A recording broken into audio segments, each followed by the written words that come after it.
An inscription you can't read. An ancient scroll in a forbidden language. A broadcast coming from nowhere.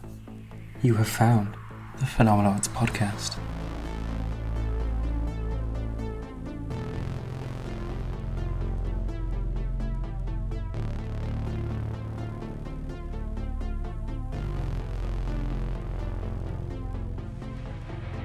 Hello, you electrically stimulated think goo residing in a mighty bone and meat cage. You have tuned into the Phenomenauts Podcast, a weekly show where we look at the weird, wonderful, and mysterious happenstances of our and occasionally other universes. Taking you on this ride is myself, D. Barnes, and the ever-awesome Amber Hall. We are a multi-platform podcast, so find us on YouTube, new channel, the Phenomenauts Podcast. We'll still be uploading to the old one for another week or two, so do shimmy on over there when you've got the easiest opportunity.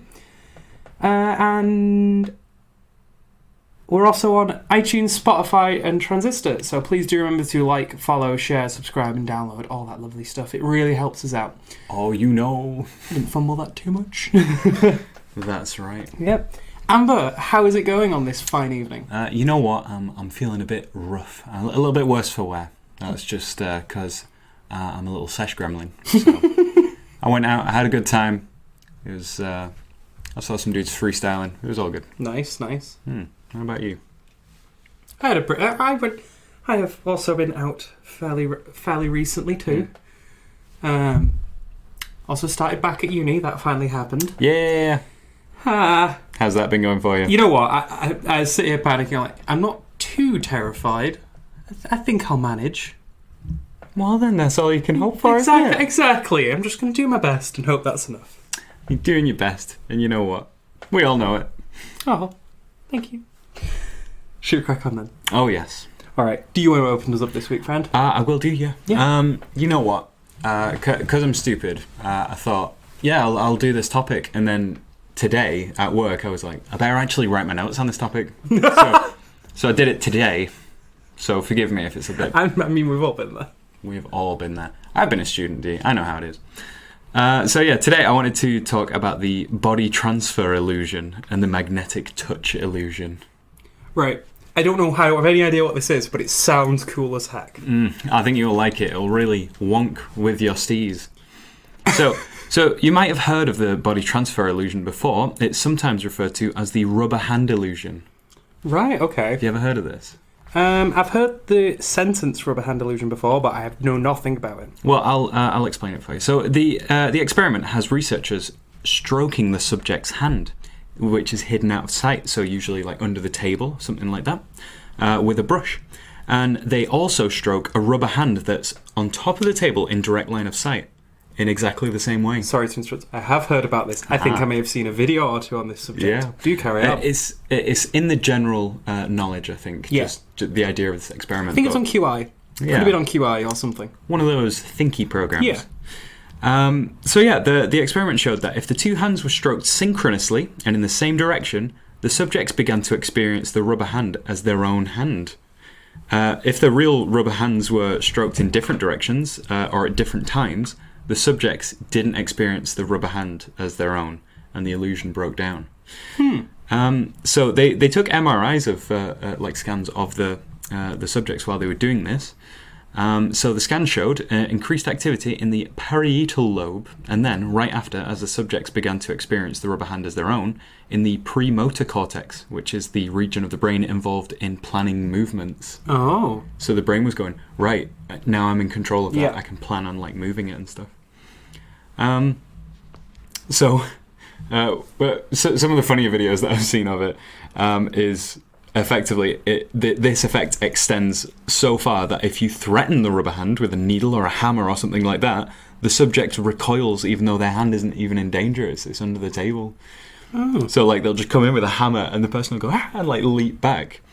Not only that, you know, obviously if you go, oh, I thought it was my hand, but it's not, so I'm okay. The brain area associated with anticipation of pain, the anterior cingulate cortex, lights up when they go in to damage the hand. So your brain subconsciously goes, here comes pain, get ready. So you essentially just register this thing as part of you. So you couldn't feel pain from it, but your brain goes, well, I'm about to be hit, because obviously you were just brushing me then, I could feel it, and I can see a hand right there, that's mine. You're about to hit it, better brace myself. And your brain It's really interesting, that. Crazy. So it's not just, I feel a bit like it's my hand. Like, your brain literally goes, that's my hand now. It's really, really strange. Tell me more. So yeah, your brain very easily gets convinced that your body has been changed, even though you would understand that it can't have done. So yeah, this experiment basically shows that bottom-up perceptual mechanisms, so that's data-driven experience. So I see the hand, I feel something, it's the same as what I'm seeing, and then incorporate that into your experience. It can temporarily override the top-down knowledge, so like the actual understanding that this illusion is impossible. You can't, like someone just plopped a rubber hand in front of you, you've seen it all happen, yet that's being overridden because so you could have functionally watched this happen to someone, and then that person could then do it to you, and it would still happen. Yeah, okay. There's no amount of, well, I know it isn't. Your brain just goes, it is my hand. There's no amount of, I know this is a trick. It's your brain just does it. It's like instinct. Wild, absolutely wild. Crazy. So this brings me to the next thing, the magnetic touch illusion. Sounds fancy. So it turns out you can trick your brain into some really weird shit. I mean, yeah. I always, whenever someone says, "Oh, your brain can do messed up stuff," I always think of the ping pong ball and static thing. Yeah, you can just your brain goes, "Oh, there's no information, better make some."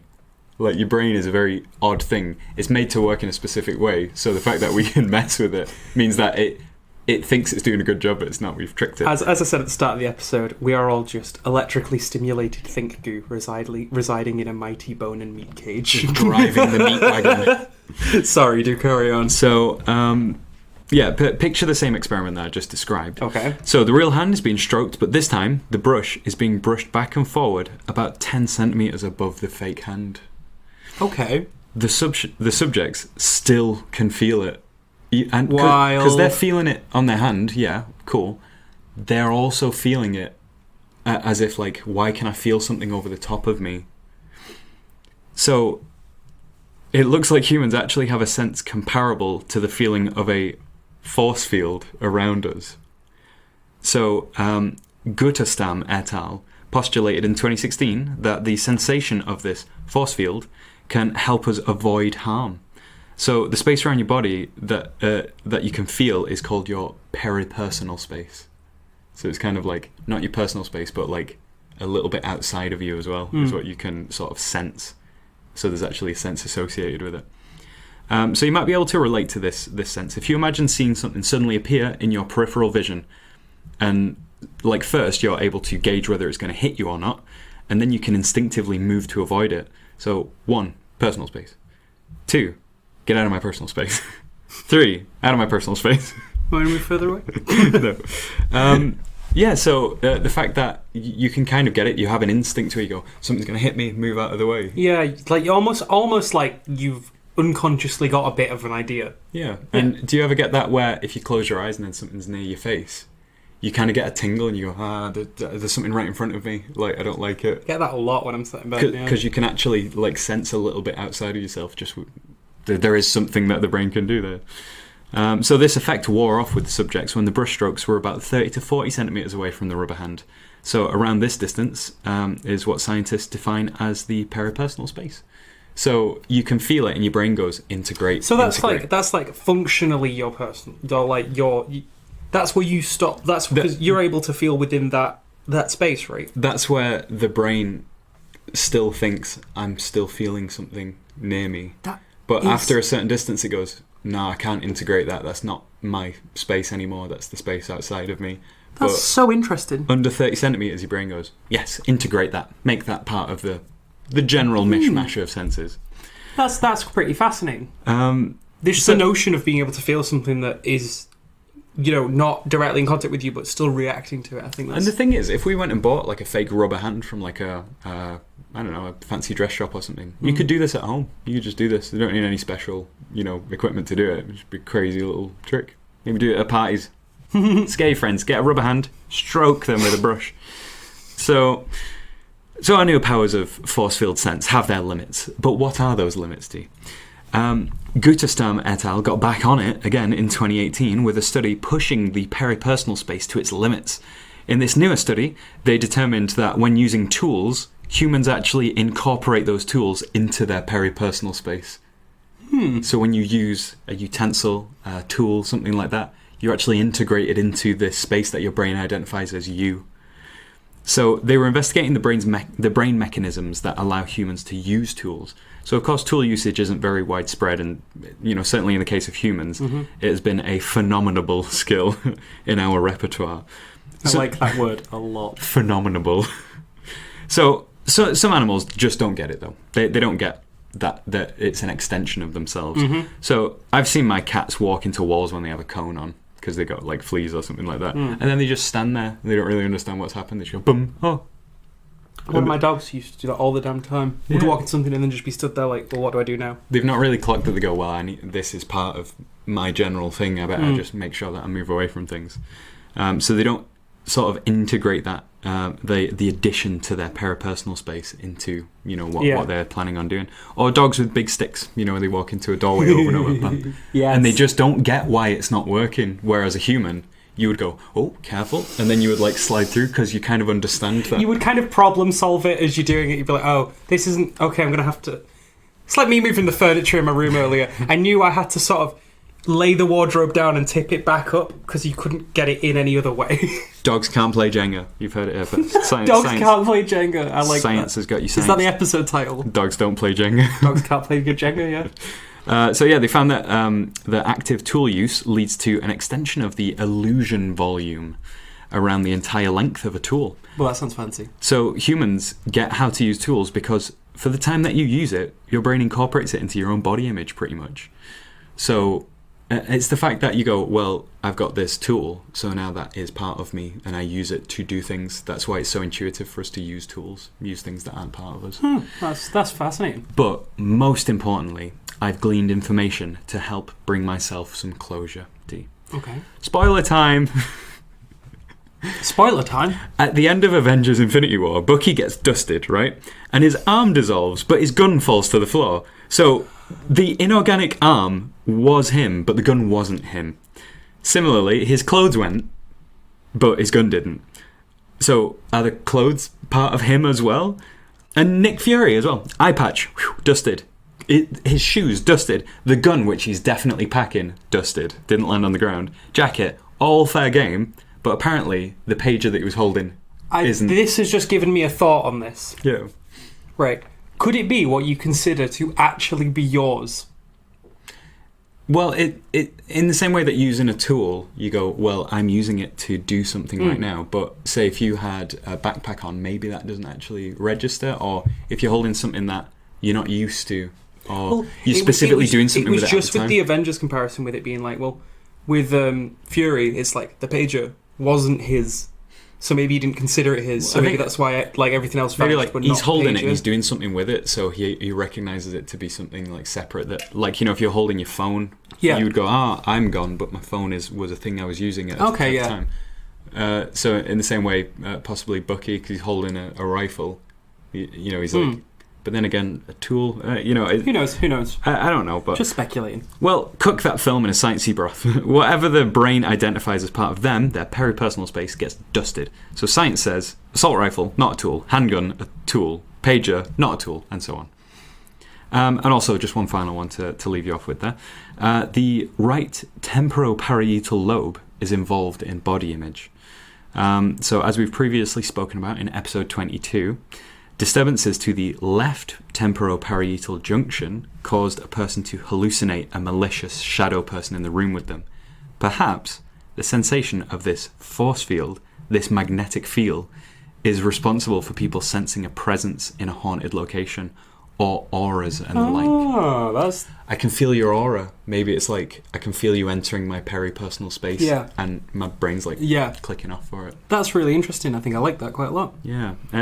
I kind of like how we do go all over the place with what we research, but every now and then they kind of loop round a little bit, and I like that. Yeah.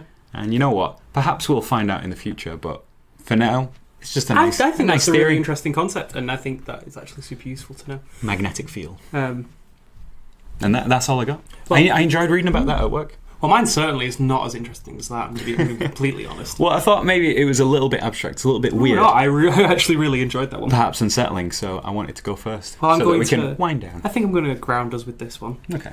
I brought another natural phenomenon to the table this time. This one of a geological nature. Of a certain ornithological variety. And while it isn't necessarily spooky, I did find it quite charming. And I will say before I go into it, there's quite a lot of just straight up science here, so I am doing some direct quoting and paraphrasing. Let me roll my sleeves up. I'm going to explain this thing. Well, this is the thing. As always, do feel free to go away and research. Some of this I've taken directly from sources. And we'll have links as well, right? Yeah, in the description as always. So, if you've got an interest. Just search Wikipedia. Yeah. So, without further ado, I'll crack on. I'm going to be talking about sailing stones. Oh, I've heard of these little guys. They're also known as wandering rocks, sliding rocks, walking rocks, and a myriad of other names. Brock would be proud. So picture. I want you to picture this for me, Amber, and perhaps I'm going to picture like it. Oh, here it is on the screen. So you're in Racetrack Playa, a dried out lake bed. Mm-hmm. It's in Death Valley National Park in the US. Very hot there. It does happen in other locations, but this is perhaps the most notable. And you notice a fair few rocks. You're in a dried out lake bed. It's to be expected, with trails behind them. And if you're watching, there is going to be an image round about here, which you can see. And for those listening, I'll just give you a little brief description of what's going on. It's a rock in a dried up lake bed, but there is like a noticeable sort of curved track behind it. Almost like a wake. Yeah. Almost like if a rock was a slug and had footsteps. I don't know how to describe it better than that. Sloppy rock footstep. You can just Google sailing stones and you'll get a myriad of images that will pretty much... You know why it leaves that behind it, D? It's so that it knows when it loops back around not to go there. Externalized memory. Rocks are sentient. There's rock people living in the sun, D. So, you decide to, after your delirium, set up a time-lapse camera. Is it my delirium? Well, you're the one talking about sun gods. Yeah. It's very hot in Death Valley. Give me a break. I haven't even bought a hat. Go on. So you set up a time-lapse camera, and when you go over the footage, you see rocks moving completely unassisted. Just sliding around. Well, no one came and did this as a prank. So what happened? You have any thoughts so far? Zero gravity. Wait, no. Zero friction. Tiny bit of anti-gravity. Boom. You wish. Slidey rocks. Wait. Surely, like the pyramids where they would put water in the sand and it would make it slightly like slidey, and they would slide a bit and then would pour a bit of water and slide. Maybe someone taking a whiz under that rock. Good theories. Or the rock is sweating or crying. This thing has been investigated a lot. So I'm going to go back all the way to 1915 when the phenomenon was seemingly first reported. Ah, yes, it was a good year. Could have been reported before that though. No doubt. People will have seen it. And then it was reported multiple times afterwards, and that led to it being researched several times, with several hypotheses being put forward over the years. People would think you were a cook, wouldn't they? Like, you'd just go, these rocks, they move on their own, and people go, shut up, you. Well, so there is, people that researched it, and a lot of, there was a lot of hypotheses that came out of that. And there's quite a few, so I ain't going to cover them all, but like I said, feel free to go through my sources. There's plenty there to pick at. One being strong winds alongside wet mud could be responsible to some extent. Yeah, just a strong wind and the mud and the lake bed, because it is a lake bed, being wet. Yeah, because if it's like proper muddy and you like lean on a rock, it'll go and it'll just slide forward a little. Some even speculated at the supernatural. Oh, of course. There's always one. Oh, maybe it's haunted rocks. Maybe they have the memory of being runners. Maybe it's telekinetic aliens leaving us a message in code. Yeah. What have we seen? What these trails spell? D. That would be crazy though if it made like a giant crop circle. I would just run off, tinfoil hat on. So, interesting paper was published in 1955 by George M. Stanley, who felt that the rocks were too heavy for the winds to move, and after studying the track rotations in relation to the ice flow rotations in the area, it gets cold. If it gets warm, it gets cold. Okay. That was a really crap explanation, but hey ho. It gets warm, it gets cold. You know what? I've never thought about it that way, dude. Continue. And he maintained the theory that the ice sheets around the stones either help to catch the wind or initiate the rock's movement. Yeah. So, ice. Well, so Ice there is would be slippery. ice underneath it. Well, I'm going to give you some more, don't worry. Okay. In 1972, a Bob Sharp, part of the Geological and Planetary Sciences at the California Institute of Technology. Yep. In my notes, I've written California Institute of California, and I'm pretty sure I meant technology. Welcome to the California Institute of California. So we have many Californias. Someone can just fact check me on that. I think it'll be technology, dude. I think it's going to be technology. And Dwight Carey, Department of Geology at the University of California at Los Angeles. These folks set University of California at technology. Go on. They set up a monitoring program whereby they labelled and marked the positioning of 30 stones with fresh tracks. Aww. They were recorded over a 7-year period, and they also tested the ice flow hypothesis by corralling some stones. And I find this really funny, because when I read the words corralling some stones, I immediately in my head picture a playpen with a bunch of very slow-moving rocks, all with names written on them. Pet rocks. Well, because they said they named them all. I bet he named it after himself, Dwight. This one's Douanier. Oh, so back on topic. I have lost my place. Yeah. This is always going to happen. And they're only moving very slow as well, so I don't know how you did that. Yeah. In testing this, and I'm just going to quote this directly from one of my sources because I don't want to fluff this. A corral, 1.7 meters in diameter, was made around a 3-inch wide, 1-pound track-making stone with 7 rebar segments placed 25 to 30 inches apart. If a sheet of ice around the stones either increased wind-catching surface area or helped move the stones by dragging them along in ice flows, then the rebar should at least slow down and deflect the movement. The rebar. Yeah. What's a rebar? Well, I always think of rebar as like concrete, so I think it's like a rock. Right. Okay. The point being that these would interrupt it, and you'll be able to see that. Neither happened. They were like, oh, this isn't really showing us anything. So they basically gave it like little hurdles to knock over.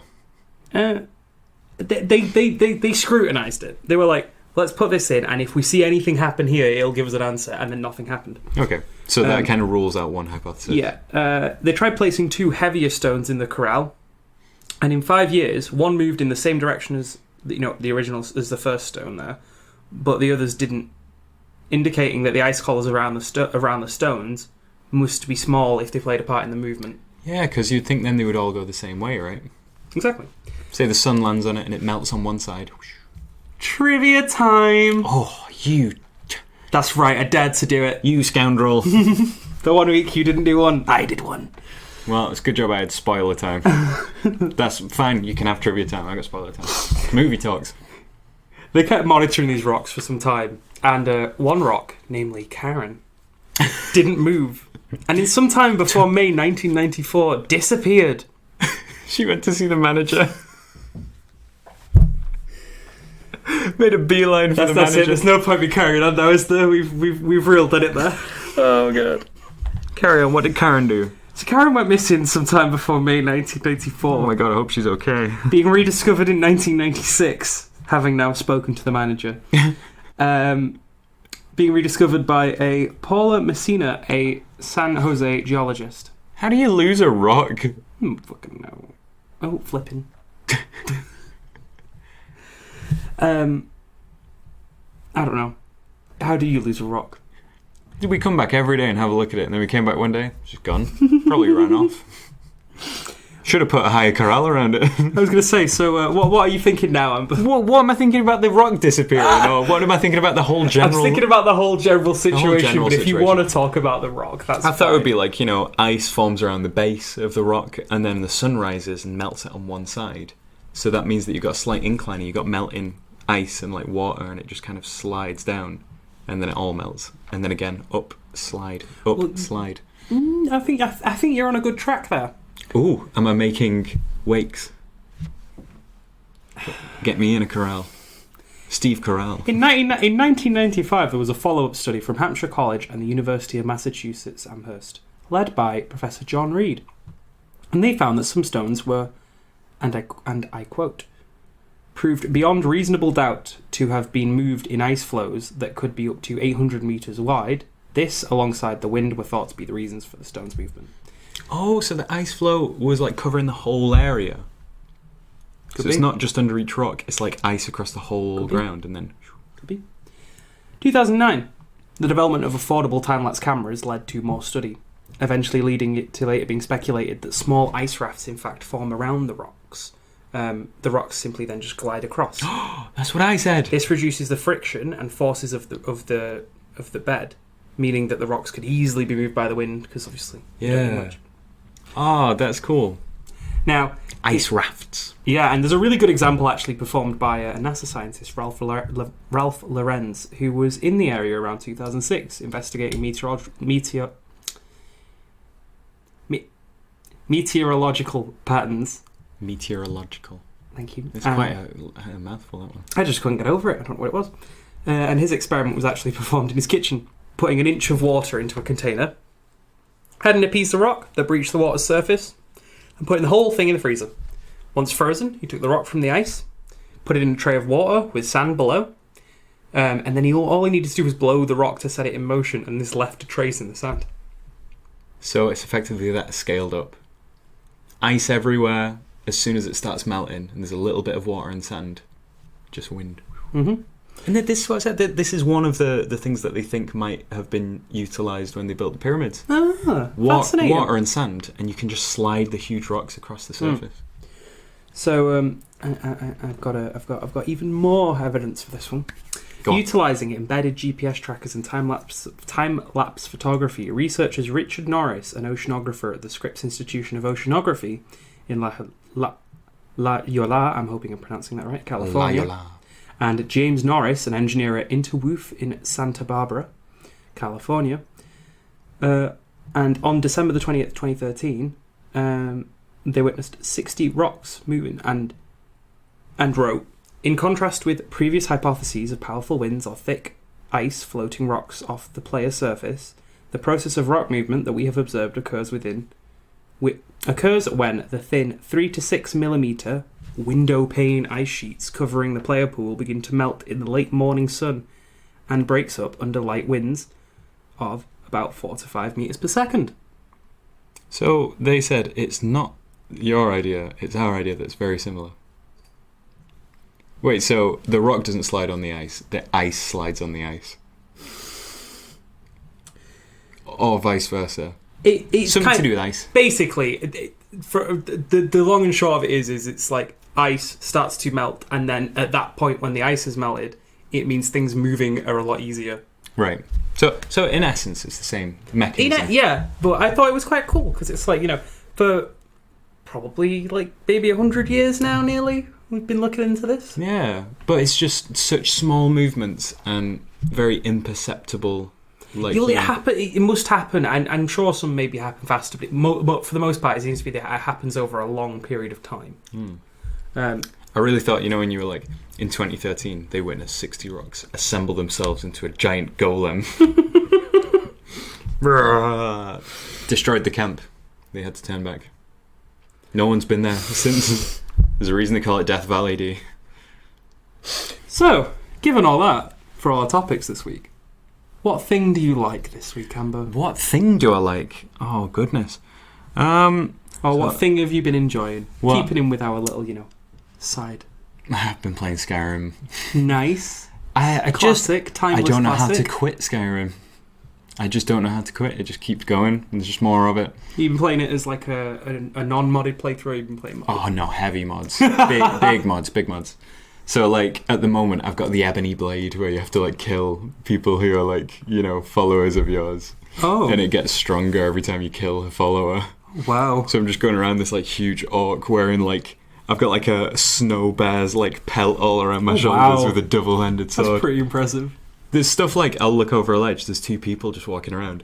I'll leap down, I'll land and like chop one head off, and then the other person will go and start loading their bow, and I'll just stab them through. And like within like 3 seconds, just giant orc, boom, lands, just kills everyone. Nice. It's like a power fantasy. It's just really fun. Sounds fun. I'm so used to like the sneaky playthrough, bow and arrow, daggers, sneaky rolls, pickpocketing. So I thought, you know what? I've never just done like a two-handed playthrough.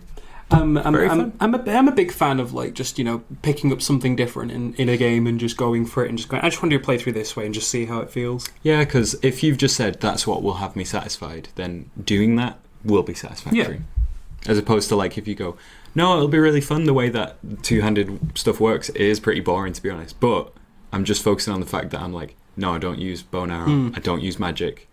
I just use two-handed. Yeah, and it's nice because. There's a load of modded weapons that I've downloaded, modded weapon packs. Oh, nice. With crazy looking swords and shields. And well, not shields, but swords. Yeah, I get what you're going for. Very, very cool. I like it. Nice. What about you? I guess. Do you also like Skyrim? Let's keep talking about Skyrim. I do like Skyrim. No. I think this week for things I've been enjoying is I've been playing a lot of Warframe. It's a free MMO. Yeah, we were talking about that before. I bring it up every now and then because I'm a little bit obsessed. Yeah. I suppose I've been playing a lot more of that, and you kind of have these cool sort of Warframes you play in, which all have different abilities. It's like exosuits, kind of basically. like a picking your class, I guess, in a way.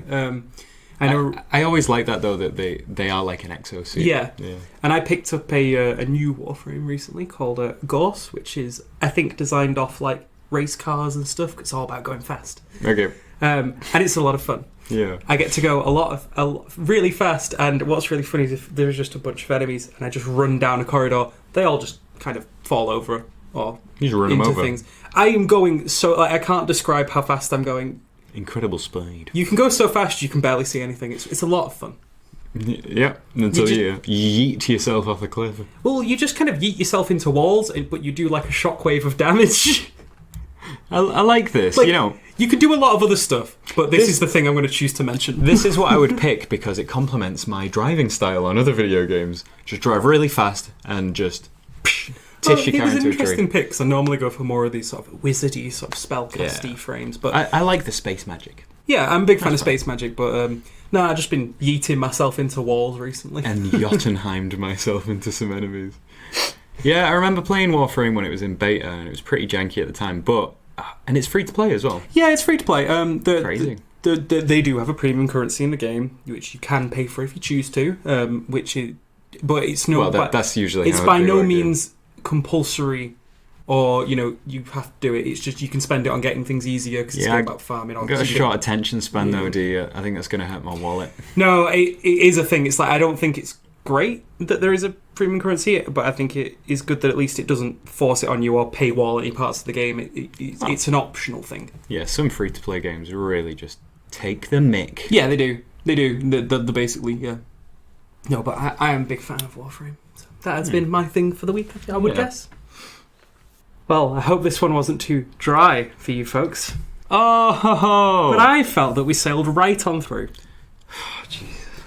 No. We're not going to end on that. I mean, I wasn't done yet. Oh. But, it seemed like an ender. I was going to move into our, end. You don't have another pun, do you? No. Good. Am I allowed to continue? Hang on, am I getting penalised for making puns on this show? Rude. I don't know what you're talking about. I've never made a pun in my life. Yeah, sure, friend, sure. I even flipped my sunglasses out for one of them. I can't hide that. It's on camera. So there you have it. A smorgasbord of subjects.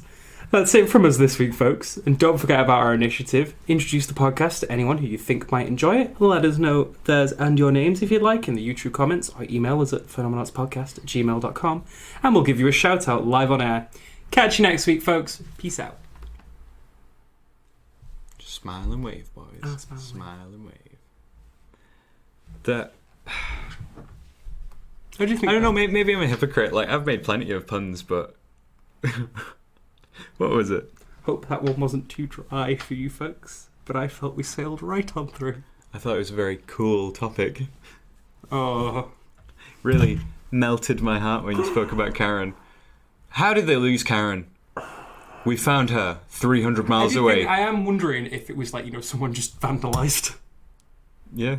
Oh wow, look at these wakes. It's just footprints leading up to it. What could have caused these? We must get some GPS locators. Oh, we missed the things we like segment. Yeah. I mean, we could just do it now and edit it. Is Oh. that a pain? Yeah, we can do it. We do it. Yeah.